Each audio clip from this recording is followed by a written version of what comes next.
Hey, Khalid, slap that boot.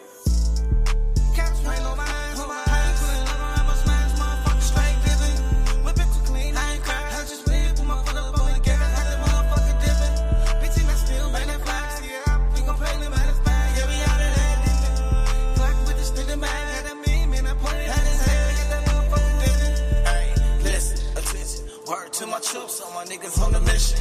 Took a look at my brother, had a vision. Yeah, we gon' be the richest niggas. Yo, what's the deal? It's Big Not a whole lot of you already know what it is, man. We're back with another show, and I got another review for you. Hell, man, we're about to get right into it like we always do it. Let's go. This one right here is called A Female Cop Gets Caught Seducing an Inmate.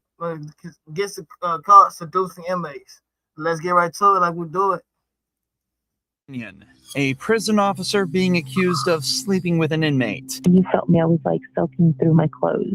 After hearing rumors from other officers that had seen her and Jason Parker together, an investigation was opened up. Charlene thinks she flew under the radar and got away, but what she doesn't know is that the detectives have all the evidence they need, and they're about to expose and embarrass her in the most brutal way possible. You got a lot Damn, let's get to it. Let's see what they's going on. of that head game. Oh my God. Right from the start, Charlene plays innocent and pretends she doesn't know anything about the allegations. We're notified of a possible improper relationship between you and Jacob Parker. So we're here for that. I just kind of want to talk to you about it and get your side of that story.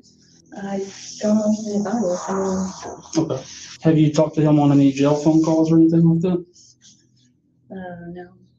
None at all. Charlene is sure that this will Why would you talk to him on the jail phone? Like, come on, dude. Like, that's weird. work, but the detectives have much more evidence than they're letting on. And where would you think that this allegation would come from if there's nothing to it? Well, I had a feeling this was coming. So there was an inmate named Coker, Justin Coker. Okay. He got out of here for, I don't know what period of time. And he tried to contact me on Facebook. He sent me a message and I blocked him on Facebook.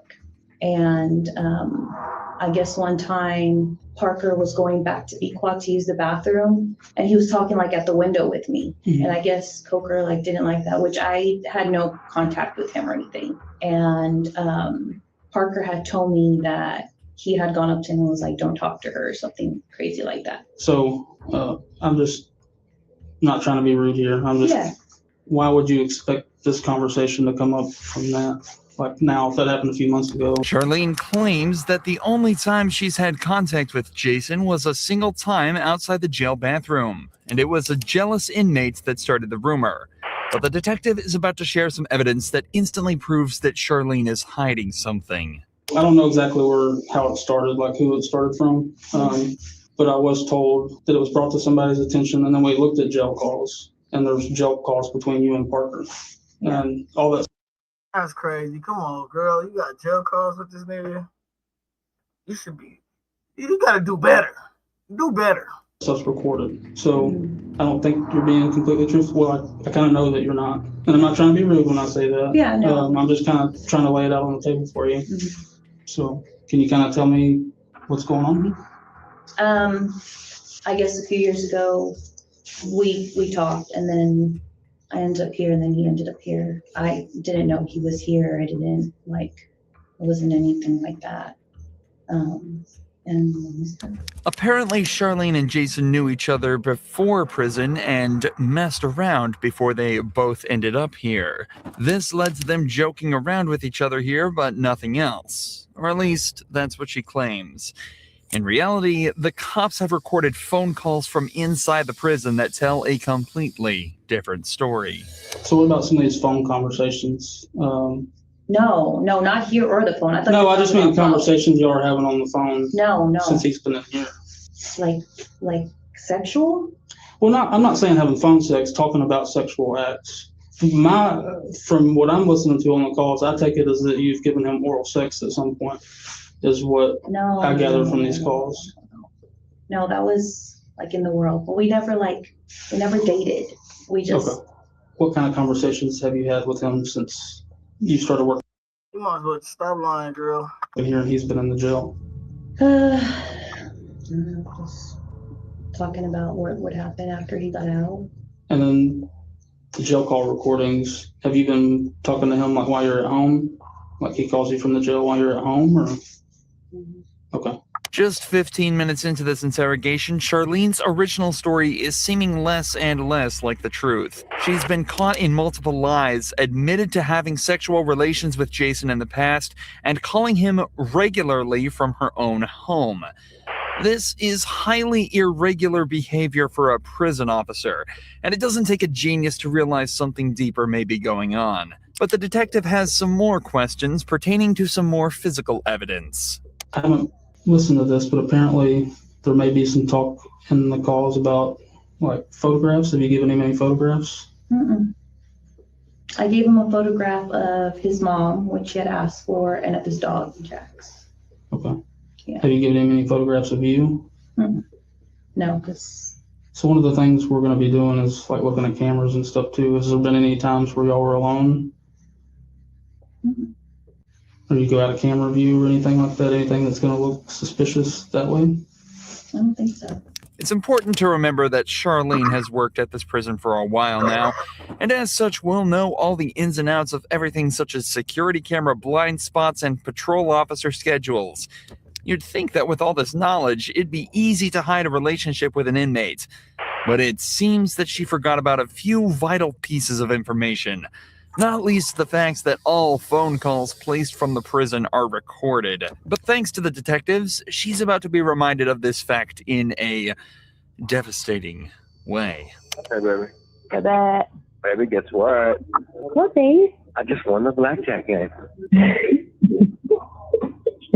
Yay. I just won $30. I got a lot of stuff to clean and get rid of before you come home. I'm just kidding. Yeah. I'm just fucking with you. I was trying to make you think I have all these secret things. Yeah, I bet you do. What? What? What? What do you mean? I don't know. You probably got The cop. this weird sex swing hanging from the ceiling. Kenneth probably thinks it's a swing set. Oh, if I had that sex swing, you better believe I'd leave that sucker up for you. Would you really? Hell yeah. You'd let me put you in it? Yeah. With a gag bar and everything? Yeah, babe. Listening to your Oh my God. own voice can be bad enough for some people, but listening to your own sexual phone calls in silence with two detectives in the room as you realize you've just been caught red-handed has got to be worse than any prison sentence there is. However, with the language they've used so far, there's no evidence that the pair have actually engaged in any sexual acts. But that changes quickly as Jason begins to directly incriminate Charlene on the call. I just want you to look at me sometimes and be like, damn, my woman's fine. Fine as wine. Mm-hmm. And you got a live ass fucking head game. Oh my God.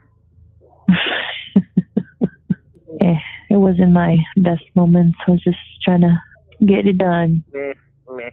Are you in bed? Don't even get me thinking about that because it makes me so horny. Like just going back and thinking about Yeah. that. It gets you horny? Oh, yeah.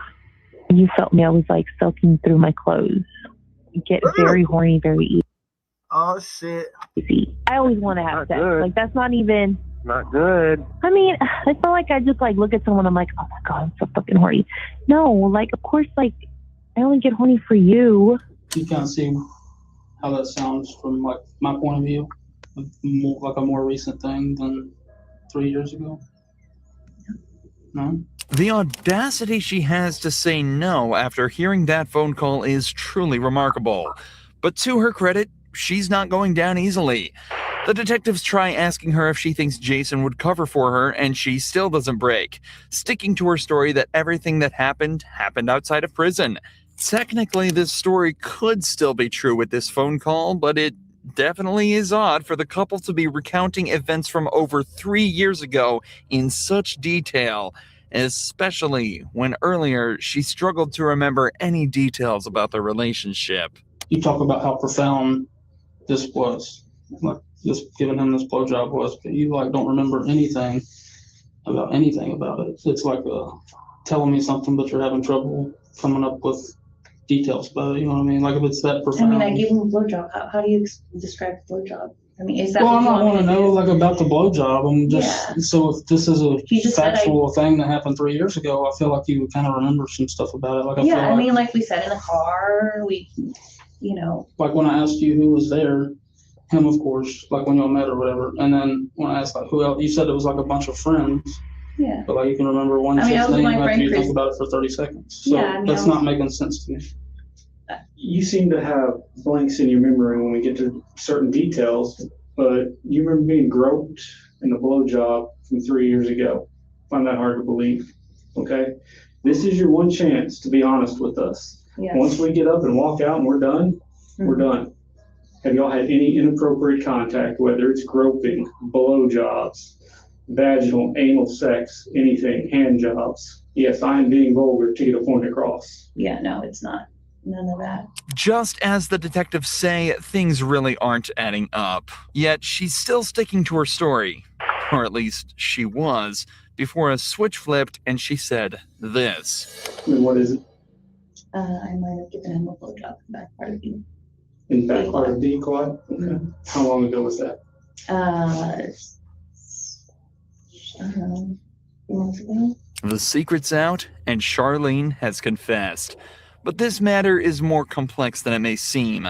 In cases of officer-inmate relations, the main question that arises is the issue of consent.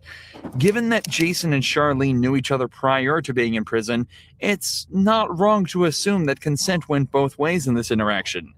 However, in these cases, that's actually completely irrelevant. According to a 2005 report, federal law criminalizes all sexual relations and contact between prison staff and inmates, and that all sexual relations between staff and inmates are considered abuse, even if the act would have been considered consensual if it occurred outside of a prison. This is because of the huge amount of inmate abuse that was observed in prisons. In 1996, it was estimated that between 12 and 14% of all prison inmates had been sexually assaulted, and the officers were rarely punished. So to prevent this, a zero-tolerance policy was introduced to try and prevent abuse towards inmates. A policy, it seems, that Charlene completely ignored. I'm going to ask, but I feel like I know the answer. I'm losing my job. So that's not really up to me. Internal Affairs is aware. Investigation is separate from ours because it's two totally different things. So yeah, what kind of charges? Like. So it's illegal to have sexual contact with an inmate as an employee. So I said the ball kind of be in their court, but I'll let you know as soon as I hear something. I mean, would I go to jail? That's up to the DA's office. As it turns out, Charlene would lose her job, and the only time she'd ever be allowed back in jail would be for the 100 days that she'd be made to serve after being found guilty of sexual activity with a person in custody. Damn, Charlene. Should have did better, baby. Yeah, you already know what we do at the end of the show. We get back with another video. So we don't tap in, but don't tap out. Because we'll be back. You already know what it is. Big Not a Whole Lot of the Not a Show. We'll be back with another video. Let's go. Fuck a bad bitch, I've been up in my safe. Money stacked up, nigga, I live at the bank. Watch I step too much, drip up in my tank. I sip too much, yeah, she just wanna take it out your feelings. Homie, what the deal is? I ain't even know that was your bitch. We just chillin', I ain't worried about her. I'm just worried about commission. If she ain't bringing me a bag, we can't even kick it. She like me cause I'm different.